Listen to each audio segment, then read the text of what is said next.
Amin. Amin. Shalom Bapak Ibu yang saya kasihi di dalam Tuhan. Senang kembali bersama berjumpa dengan Anda di doa pagi. Pagi hari ini saya yakin bahwa Allah beserta dengan kita semua di tahun 2022 ini. Kita memasuki tahun yang luar biasa.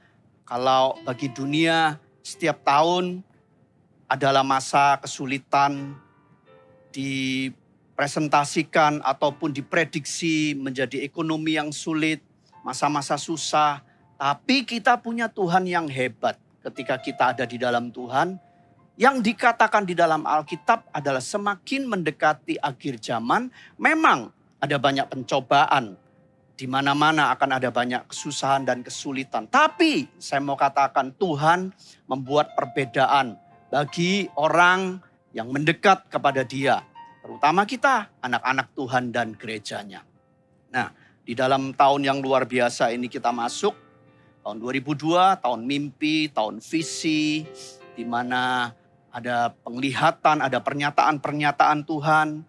Saya akan bagikan satu perikop ayat firman Tuhan, yaitu adalah tanah perjanjian. Tanah perjanjian adalah tanah yang kudus. Kita tahu setiap kita semua itu akan dibawa Tuhan untuk masuk ke dalam yang namanya tanah perjanjian. Pagi hari ini saya berikan judul merebut tanah perjanjian. Tanah perjanjian itu bisa visi, bisa janji Tuhan, bisa keinginan-keinginan kita di dalam Tuhan yang belum digenapi. Pergumulan-pergumulan hidup kita yang belum terjawab. Nah, Tuhan akan bawa kita kepada hal tersebut. Nah, pagi hari ini juga kalau ada harapan yang pupus, ada harapan yang pudar, ada sesuatu yang sudah mati dalam hidup kita. Mungkin keinginan-keinginan, masa bisa ya, kita pesimis, kita mulai ragu-ragu. Ayo bangkit kembali, karena Tuhan sendiri yang akan menggenapi semua rencananya dalam hidup setiap Bapak Ibu semua. Amin. Nah, kita baca di dalam kitab Yosua. Pasal yang pertama. Ayat 1 sampai ayat yang kelima. Judul perikopnya adalah perintah Tuhan kepada Yosua untuk merebut tanah Kanaan. Sesudah Musa hamba Tuhan itu mati, berfirmanlah Tuhan kepada Yosua bin Nun, abdi Musa itu, demikian. Hambaku Musa telah mati. Sebab itu bersiaplah sekarang, seberangilah sungai Yordan ini. Engkau dan seluruh bangsa ini menuju negeri yang akan kuberikan kepada mereka. Kepada orang Israel itu. Ayat 3, setiap tempat yang akan diinjak oleh telapak kakimu, kuberikan kepada kamu. Seperti yang telah kujanjikan kepada Musa. Dari padang gurun dan gunung Libanon yang sebelah sana itu, sampai ke sungai besar, yakni sungai Efrat. Seluruh tanah orang Het sampai ke laut besar. Di sebelah matahari terbenam, semuanya itu akan menjadi daerahmu. Ayat 5, seorang pun tidak akan dapat bertahan menghadapi engkau seumur hidupmu. Seperti aku menyertai Musa, demikianlah aku akan menyertai engkau. Aku tidak akan membiarkan engkau dan tidak akan meninggalkan engkau. Amin.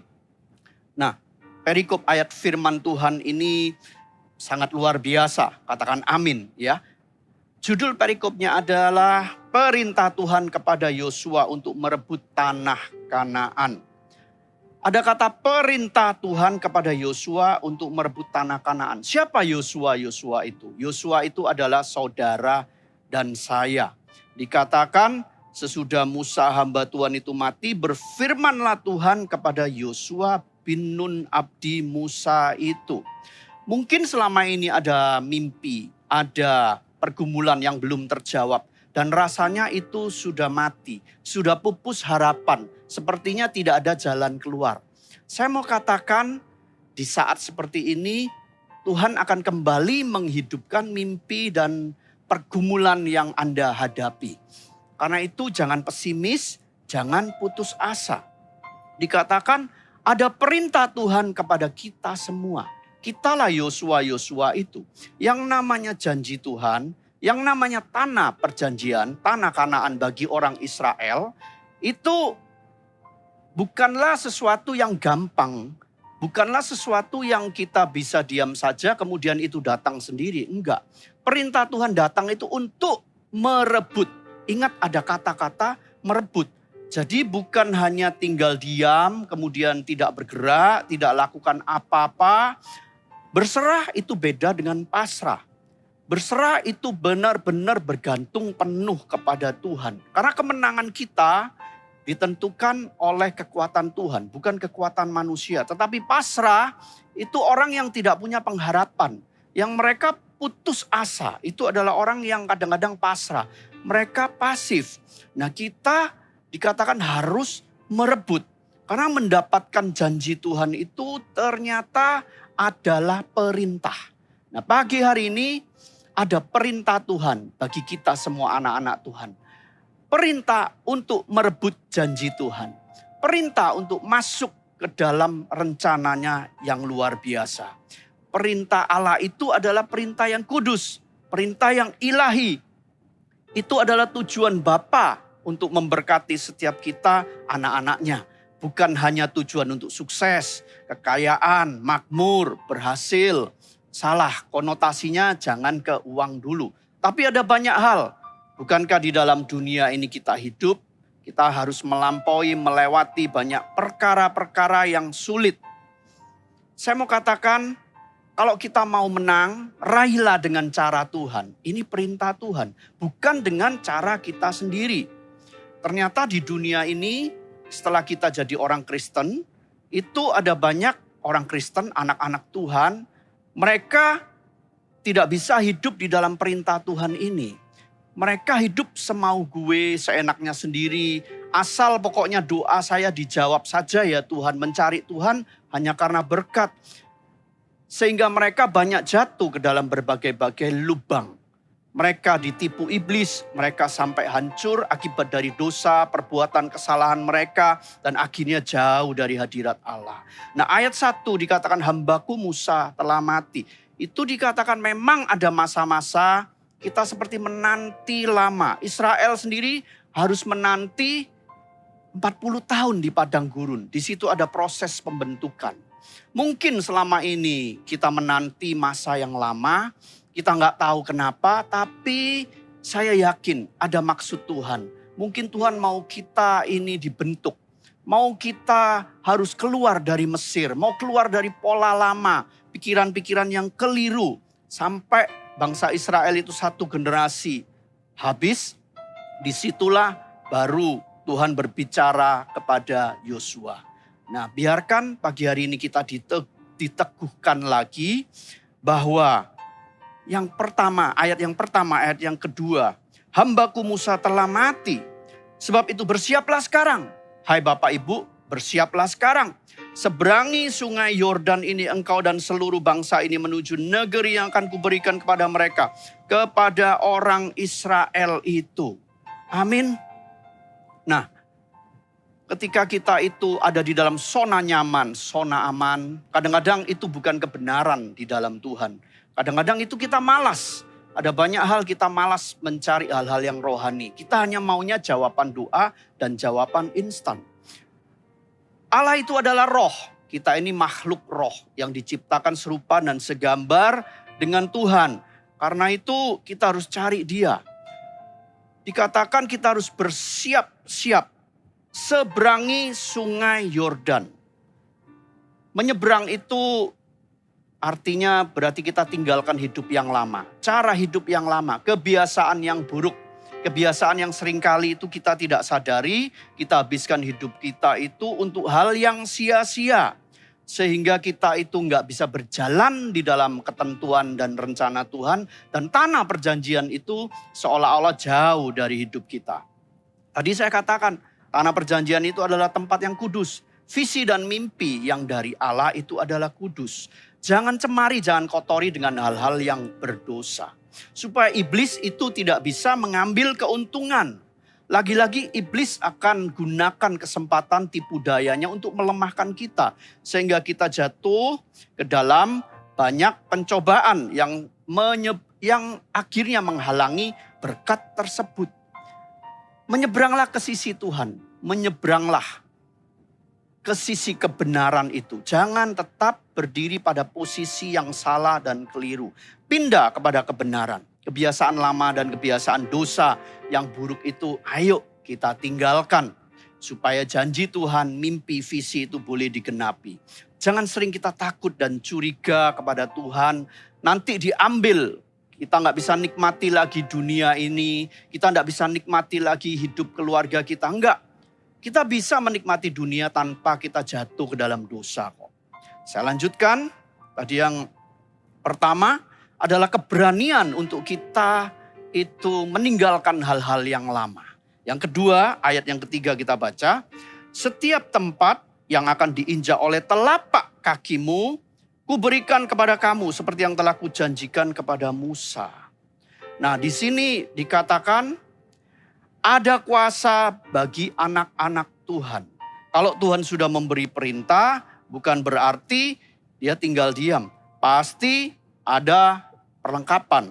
Pasti ada sesuatu yang diberikan untuk memperlengkapi kita. Yaitu kekuatan. Ada otoritas kerajaan Allah. Bukankah firman Allah itu juga mengatakan kita sudah diberi kuasa untuk menginjak ular dan kalajengking.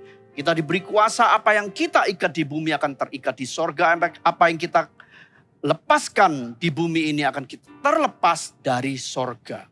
Jadi bukan kita cuman secara harafiah kita artikan, oh kalau kita pergi kemanapun itu menjadi milik kita. Enggak, maksudnya apa yang sudah dijanjikan Tuhan lewat firman, yaitu kelepasan, keselamatan, kekuatan, berkat-berkat ilahi, pemulihan-pemulihan, kemenangan-kemenangan di area yang kita sering jatuh. Itu yang akan menjadi tanah perjanjian kita terlebih dahulu. Nah, pengurapan Tuhan atas kekuatan yang sudah diberikan itu adalah potensi. Itu bisa berupa kapasitas yang harus kita kembangkan. Jadi Bapak Ibu, kita sendiri harus juga memperbesar kekuatan manusia yang ada di dalam ini. Bukan hanya kita tinggal diam, kita melakukan bagian kita. Tetapi Allah sendiri yang akan membackup kita dengan kekuatan yang ada di dalam kita. Dia akan meluruskan jalan-jalan kita. Kita melakukan bagian kita dengan aktif, kita tetap layani customer kita, berkata jujur, kita bekerja dengan tulus hati, dengan sungguh-sungguh, tidak menggerutu. Kemudian kita juga mengucapkan kata-kata berkat itu. Nah, maka Tuhan yang akan meluruskan jalan-jalan kita. Kekuatan itu juga kekuatan untuk bertahan, untuk berani hadapi setiap tantangan dan masalah. Termasuk kekuatan untuk sabar menanti janji Tuhan. Supaya kita tidak gampang menyerah. Amin. Saya lanjutkan di ayat yang keempat. Ada kata-kata dari padang gurun dan gunung Libanon dan sebelah sana situ sampai ke sungai Efrat. Yakni sungai Efrat seluruh tanah orang Het. Sampai ke laut besar sebelah matahari terbenam. Semuanya itu akan menjadi daerahmu. Wow, Tuhan itu adalah Tuhan yang detail. Dia itu sangat-sangat spesifik Bapak Ibu. Dikatakan ada kata dari. Dia tuh tahu kita itu datangnya dari mana. Tulis di hashtag kita di YouTube. Dari saya punya pergumulan masalah keuangan sampai saya dibebaskan. Dari saya sakit, saya menderita sampai saya dibebaskan. Sampai saya disembuhkan Tuhan. Dari pertikaian, dari kehancuran rumah tangga sampai kepada pemulihan keluarga. Saya mengalami damai sejahtera Tuhan. Wow, luar biasa. Terapkan itu dalam hidup kita. Katakan itu dengan imanmu bahwa Tuhan sendiri, Dia yang tahu secara detail area-area kehidupan kita.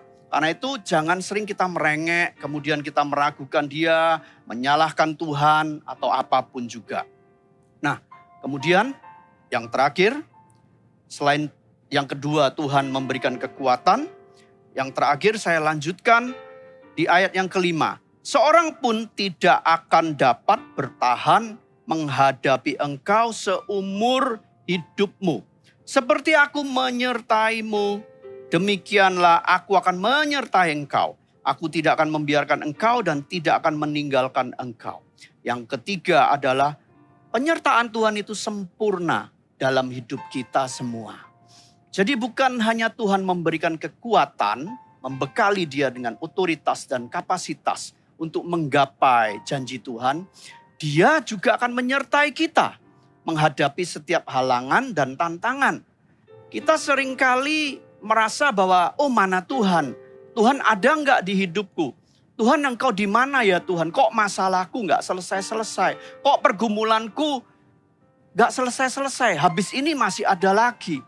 Ingat, Tuhan tidak pernah berjanji kalau ikut dia tidak ada masalah. Justru Tuhan tahu, makanya di ayat yang kelima ini, Tuhan memberikan statement, aku menyertai engkau. Aku tidak akan membiarkan engkau. Nah ketika kita hadapi masalah dan problem, hidup ini penuh masalah, ada banyak gunung masalah. Tapi Tuhan itu tidak pernah meninggalkan kita. Penyertaannya selalu ada. Mungkin kita nggak sadar karena Allah itu adalah roh. Kita nggak melihat, tapi kita bisa merasakan tuntunan dia ke arah mana. Toh sampai hari ini juga, sampai pagi hari ini, detik ini, Bapak Ibu masih bisa menikmati kasih Tuhan melalui doa pagi ini. Itu bukti nyata bahwa sampai perjalanan ini pun Tuhan masih ada. Kita merasa nggak kuat. Tuhan aku sudah nggak kuat lagi. Aku nggak tahu apa yang harus aku lakukan. Berserahlah kepada Tuhan. Tapi yakinkan dirimu, iman kita bahwa Tuhan itu sudah memberikan kekuatan di dalam iman kita. Bahkan juga dikatakan tidak ada satupun yang dapat menghalangi kita. Tidak ada yang dapat tahan berdiri di hadapan kita. Di ayat yang ketiga dan kelima tadi. Tidak ada yang dapat tahan. Segala masalah, segala persoalan, segala problem. Tidak akan dapat tahan berdiri di hadapan kita. Ketika kita punya iman biji sesawi. Ketika kita berdoa, kita tengking masalah kita. Menyingkir gunung masalah. Masalah pun akan minggir. Dan kita akan pelan-pelan dipulihkan. Tuhan gak pernah kok meninggalkan kita. Tuhan itu setia. Dia Allah penjaga Israel. Dia tidak pernah meninggalkan Bapak Ibu sekalipun. Apapun pergumulanmu. Baik itu di lembah maupun kita di dalam masa sukacita. Kita masa menuai. Tuhan selalu ada. Bahkan seringkali secara tidak sadar kita yang tinggalkan dia. Kita meragukan dia. Kita berkata di dalam hati, mana Tuhan? Kita kecewa, kita mundur dari dia. Tuhan gak pernah tinggalkan kita. Dia setia, dia adil, dia ajaib. Set iman kita kembali yuk. Iman kita bahwa tanah perjanjian harus kita rebut. Bangkitkan kembali. Bangkitkan kembali pengharapan yang pupus. Tuhan memberikan perintah. Ayo jalan terus. Menyeberang, tinggalkan yang lama. Masuk ke masa-masa yang baru. Waktu dan momen yang baru bersama denganku. Mimpi gak apa-apa. Mimpi yang dari Tuhan. Tuhan akan melepaskan kita. Memulihkan apapun pergumulan kita. Masalah keluarga, sakit penyakit, keuangan, terobosan dalam pekerjaan. Tuhan akan pulihkan. Tuhan juga akan bekali kita dengan kekuatan. Tuhan akan berikan kita kekuatan. Otoritas dan kuasa. Kekuatan untuk bertahan. Kekuatan untuk terus berjalan bersama dengan dia. Jangan putus asa. Kemudian yang ketiga, Tuhan juga akan menyertai kita semua. Ada amin? Penyertaannya itu ajaib. Sehingga kita ini menjadi tanda ajaib. Kita ini menjadi tanda bagi kerajaan Allah bahwa kita orang yang diurapi. Bapak Ibu adalah orang yang diberkati. Amin. Tundukkan kepala, kita akan berdoa, kita akan memuji, kita akan menyembah dia, dekatkan diri kita sekali lagi. Saya merasakan ada banyak orang yang pupus harapan, hilang pengharapan kembali. Tapi biarkan pagi hari ini, Tuhan yang menyempurnakan, Tuhan yang membuat kita ini sesuai, seturut dengan kehendaknya. Kita memang tidak sempurna, tapi Tuhan cari orang yang mau, orang yang berjalan dengan dia. Tuhan, bawa kami pagi hari ini, anak-anak-Mu ya Tuhan. Biarkan kami terus hidup di dalam visimu. Hidup di dalam rencanamu. Hanya Kau yang sempurna. Engkau Tuhan yang bisa menuntun kami kepada kehendak-Mu yang sempurna. Rencanamu ajaib, rencanamu dahsyat bagi anak-anak-Mu. Thank you Tuhan, thank you Tuhan. Tuhan Engkau sempurna. Thank you.